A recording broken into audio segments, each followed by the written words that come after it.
Hello, I'm Andy and welcome to Vectra News, your fill of gaming news for the week of the 4th of March 2015. Coming up in this week's episode, Sony acquires parts of the game's streaming service OnLive after it's shut down. Nintendo takes down a Super Mario 64 HD fan remake. Quantum Break is delayed until 2016. And a rundown of the April Nintendo Direct. The cloud streaming service OnLive will close its doors on the 30th of April this year. As part of its closure, Sony has acquired parts of OnLive, and according to the site's FAQ section, they do not have any plans to continue the service in its current form. Until that date, all of the games in the service will be free to play to the service's current subscribers, and no more fees will be charged to them. Also, those that have renewed after the 28th of March will be refunded.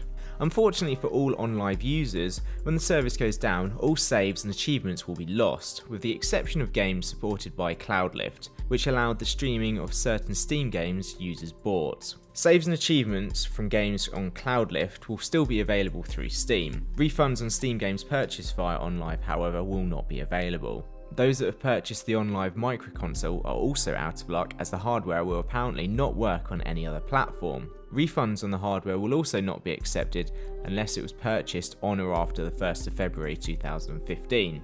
This isn't the first time OnLive has struggled. It also had some difficulty back in 2012, 3 years after starting, where its entire staff were laid off. This isn't also the only service that Sony has acquired.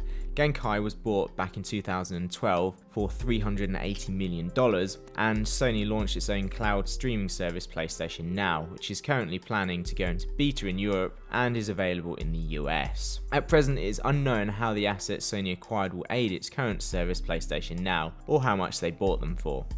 Nintendo's legal department has filed a takedown notice on a free fan project which is based off the first level of Super Mario 64, built in the Unity engine. According to the creator's blog, the remake art and animations were created by them, with the exception of Mario, the Goombas, and the Power Star meshes, which were ripped straight from Super Mario Galaxy. The server Cloudflare, who was hosting the game, posted its correspondence with Nintendo, which said, "The copyright work at issue is Nintendo's Super Mario 64 video game, US copyright registration PA 0000788138, including but not limited to the audiovisual work, computer program, music, and fictional character depictions." The response from Cloudflare said that they were hosting the game for a good friend who was an avid fan of the series. However, they immediately removed the game after receiving the request from Nintendo.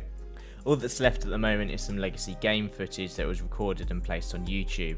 Also, the takedown of the game isn't too much of a surprise, especially with Nintendo's history of striking videos that are uploaded of their content on YouTube. The game also comes at a time when Nintendo are planning to re-release Super Mario 64 for the Nintendo Wii U Virtual Console. Remedy Games' shooter Quantum Break, which will be running alongside a live-action TV series, has been pushed back to 2016. The head of publishing at Microsoft explained that, with so many Xbox One games launching this year, moving Quantum Break to 2016 extends our incredible portfolio into next year with a monster new IP. Alongside this, Sam Lake, the creative director at Remedy, said, "We're really proud to be part of the incredible Xbox One lineup. We thank our fans for their patience and want them to know that the team is taking advantage of this opportunity to polish and fine-tune the game to create the kind of standout entertainment experience they've come to expect from us." The title was originally meant to release in 2014 on Xbox One, but was delayed until 2015. This isn't the first game to be pushed back, and it also isn't the first game that's going to be a tie-in with a TV show. As previously mentioned before, Telltale Games also teamed up with Lionsgate to produce something similar. We'll keep you updated with any news when it comes. April the 1st brought us several cool game ideas that will probably never ever happen, but one thing that wasn't a joke was the Nintendo Direct that aired on that day. The Direct included details of an update to Mario Kart 8, which drops on the 23rd of April, bringing a 200cc mode, and the early release of its second DLC pack. The Mewtwo character for Super Smash Bros. Wii U and 3DS will be available on the 15th of April, with Lucas from Mother 3 being purchasable sometime in June. A Smash Bros fighter ballot was also announced, which can be entered from the Super Smash Bros site and enables you to put forward suggestions on characters to be added to the game as DLC. Nintendo also spoke about the next wave of amiibos, which to name a few include Zero Suit Samus, Dr. Mario, Bowser Jr.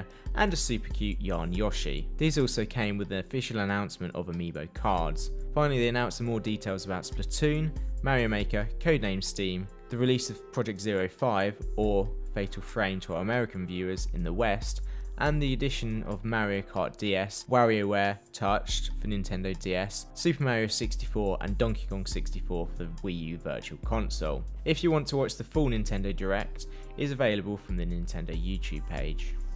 But that's all from Vectra News this week. Don't forget to like, favourite, subscribe, follow us on Twitter and Facebook to keep up to date with everything on the network. And until next week, goodbye.